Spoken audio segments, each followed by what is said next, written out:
Dikatakan oleh Imam Ghazali, wassalatu dan salawat, wassalamu dan salam. Apa salawat itu? Kalau bukan karena Allah, salawat ini tidak booming, saudara.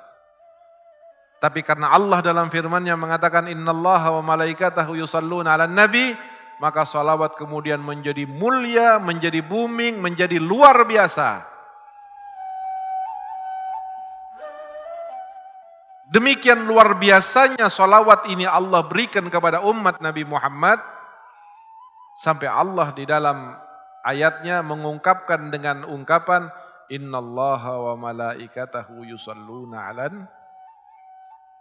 Allah dan malaikatnya bersolawat kepada Nabi dengan sungguh-sungguh. Tidak main-main, saudara.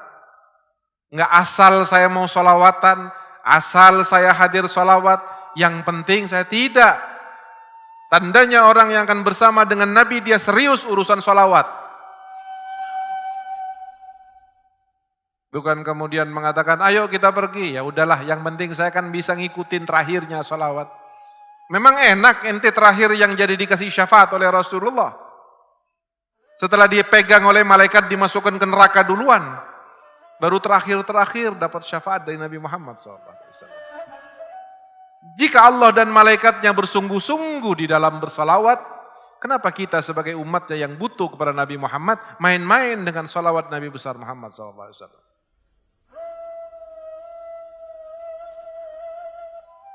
Dan salawat itu adalah merupakan amalan paling gampang dan paling jitu untuk menyelamatkan kita di akhirat.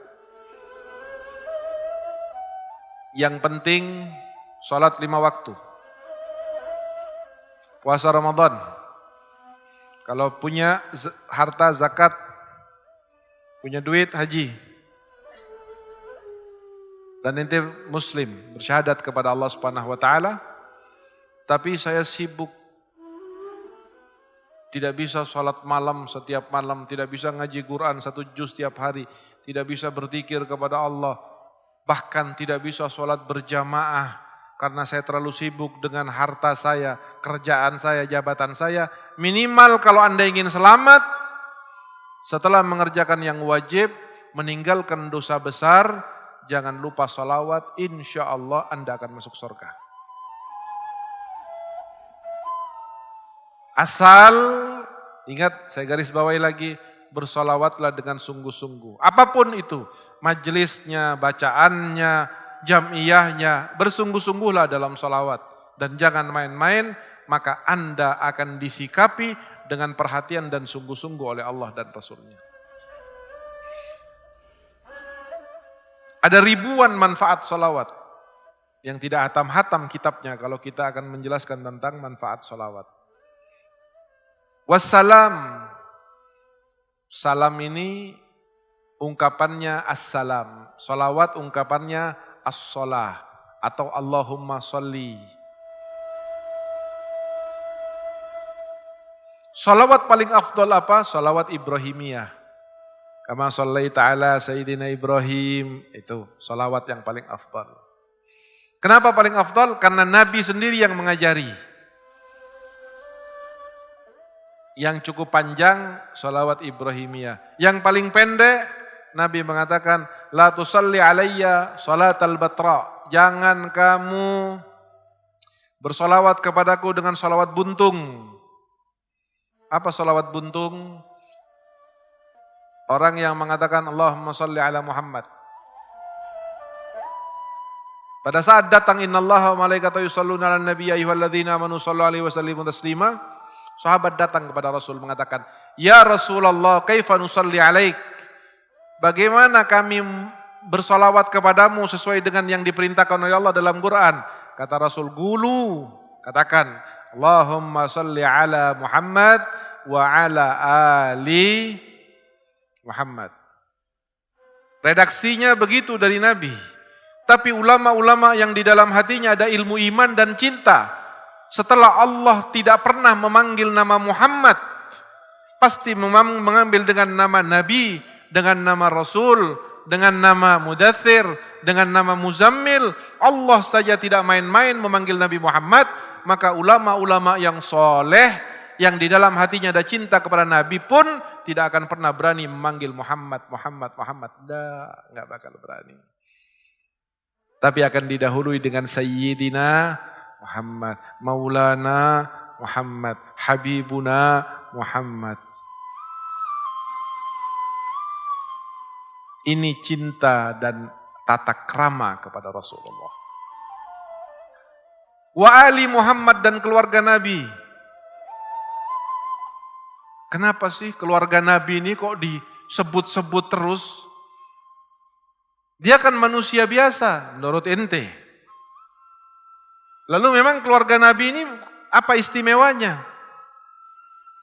Imam Syafi'i rahimahullahu ta'ala pernah ditanya.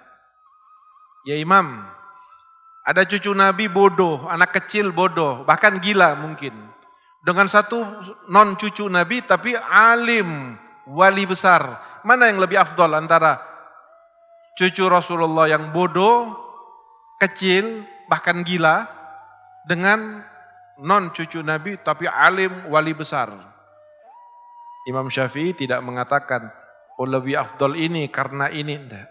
Kata Imam Syafi'i, saya tidak berani mengatakan lebih afdol sesuatu melebihi bagian dari Nabi Muhammad SAW. Kok bagian dari Nabi? Karena di setiap anak cucu Nabi itu ada darah dagingnya Rasulullah SAW. Bagian dari apapun akan dimasukkan dalam hukum keseluruhannya. Hukumnya babi apa? Haram, najis, derajatnya mughallabah. Ya kalau babi seekor, kalau babi cuman bulunya setengah, satu digunting setengah, kira-kira hukumnya sama enggak dengan babi besarnya? Sama. Walaupun setengah daripada bulunya. Sehingga orang yang memiliki nisbah dengan Nabi Muhammad, orang yang dipilih oleh Allah untuk menjadi keturunan Nabi Muhammad, jangan menjadi noda bagi keluarga Nabi Muhammad. Harus alim, harus punya akhlak, harus ahli ibadah, harus istiqamah. Supaya apa? Supaya agama Allah tidak didustakan. Maksudnya agama Allah tidak didustakan kaitan dengan cucu Nabi, kenapa? Allah di dalam Quran mengatakan, "Qul la as'alukum alaihi ajran illal mawaddata fi qurba." Katakan wahai Muhammad kepada umatmu semua ini, yang dia merasa menjadi soleh, menjadi wali, menjadi alim, jadi kiai, jadi apapun dia, semua itu wajib mencintai. Keluargamu kalau dia ingin bersyukur atau membayar sedikit setetes daripada jasa Nabi Muhammad SAW. Siapa yang menjadi alim bukan karena berkah Nabi? Siapa yang dihormati dan diciumin tangannya, dipeluk, diambil bekas minumnya karena dia alim kalau bukan karena Nabi Muhammad SAW? Dan pesan Allah kepada yang paling bodoh sampai kepada yang paling alim, apa kata Allah? Katakan wahai Muhammad kepada umatmu, siapapun dia, apalagi yang alim, aku tidak minta upah terhadap dakwahku, terhadap mengislamkan kamu dan mengantarkan hidayah kepadamu, kecuali satu upahnya. Itu permintaan Nabi, satu upahnya. Apa upahnya? Cintai keluargaku. Yang nyuruh bukan Nabi, Allah. Nabi mau nggak mau harus disampaikan. Sampai Sayyidina Abu Bakar As-Siddiq begitu mendengar ayat ini, Sayyidina Abu Bakar As-Siddiq bersumpah, demi Allah, keluarganya Nabi Muhammad, istrinya Nabi Muhammad, anaknya Nabi Muhammad lebih saya cintai demi Allah daripada istri saya, daripada keluarga saya, daripada anak saya. Itu ilmu iman yang ada di dalam hatinya Sayyidina Abu Bakar, sehingga Sayyidina Abu Bakar As-Siddiq dikatakan oleh Nabi, Sayyidina Abu Bakar ini lebih mulia dari kalian di sisi Allah, tinggi derajatnya di sisi Allah, bukan karena urusan sholatnya, bukan karena urusan puasanya, tapi karena sesuatu yang ada di dalam hatinya sallallahu alaihi wasallam.